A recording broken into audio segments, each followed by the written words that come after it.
The van slows. The tires crunch against gravel. You've arrived at a Finnish prison. But this isn't what you expect. No shouting guards. No clanging metal gates. Just quiet efficiency, and a faint smell of coffee drifting from somewhere inside.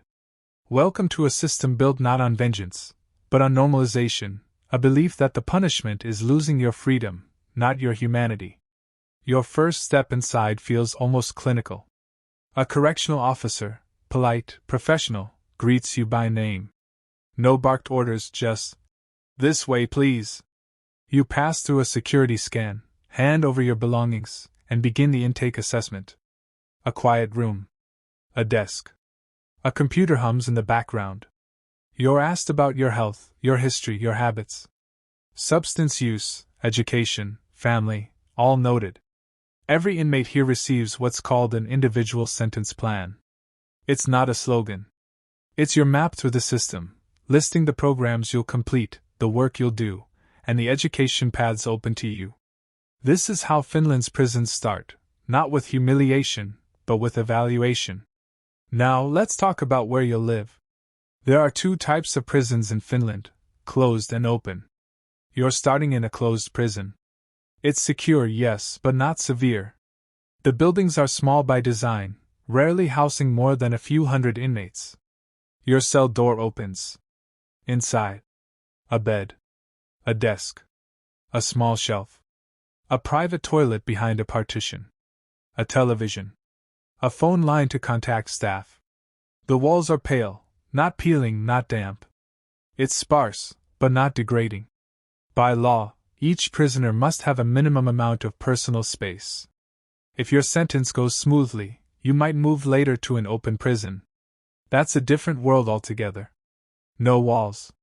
No bars. Just trust, and the responsibility that comes with it. You might cook your own meals, attend classes, even work outside the facility during the day. It feels more like a campus than a cage. Your days follow a rhythm, structured, predictable, and deliberate. Wake-up call, around 6:30. You make your bed, dress, and head to breakfast, oatmeal, bread, coffee. It's not luxury, but it's real food, and the meals are nutritionally planned. Then comes the core of the day, work or study. For 6 to 8 hours, every inmate participates in structured activity. If you're in a workshop, you might be sanding wood, welding, cooking, or cleaning. It's paid work, a few euros per hour, enough to buy essentials at the canteen or save for release. Others head to classrooms. Some learn to read.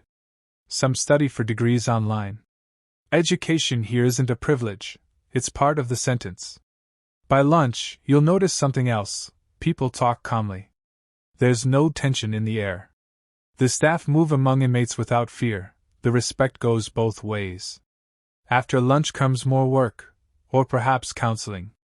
You might attend a program for substance recovery, anger management, or financial planning. These sessions aren't optional checkboxes, they're the heart of rehabilitation. At around 4 p.m., the structured day ends. Dinner is served, and afterward comes free time. Some read in the library. Others play sports, lift weights, or call family. In many prisons, there's even a sauna. Yes, a sauna. Because here, maintaining mental balance matters as much as discipline. When night falls, you return to your room. Doors lock at set hours, but within those walls, you might watch TV, study, or just think. Lights out comes quietly. Discipline in Finland isn't about fear. Break the rules, and you don't get beaten or thrown in solitary for weeks. Instead, privileges are restricted, fewer calls, less recreation, or a transfer from an open facility back to a closed one. The system is built on the idea of trust earned, not demanded. Compliance isn't forced, it's encouraged by the promise of more autonomy. Over time, you start to notice a shift, not just in your surroundings, but in yourself. Every class, every task, every calm interaction is aimed at one thing: reintegration. You're being prepared to re-enter the world not as an inmate, but as a functioning citizen. In the final stages of your sentence, you might move to an open prison if your behavior allows. Here you can work outside full-time, attend college, or visit family for short periods. Each successful step outside is a test of readiness, and a rehearsal for freedom. Eventually, the day comes. You stand at the exit gate, holding a small bag of belongings. No fanfare.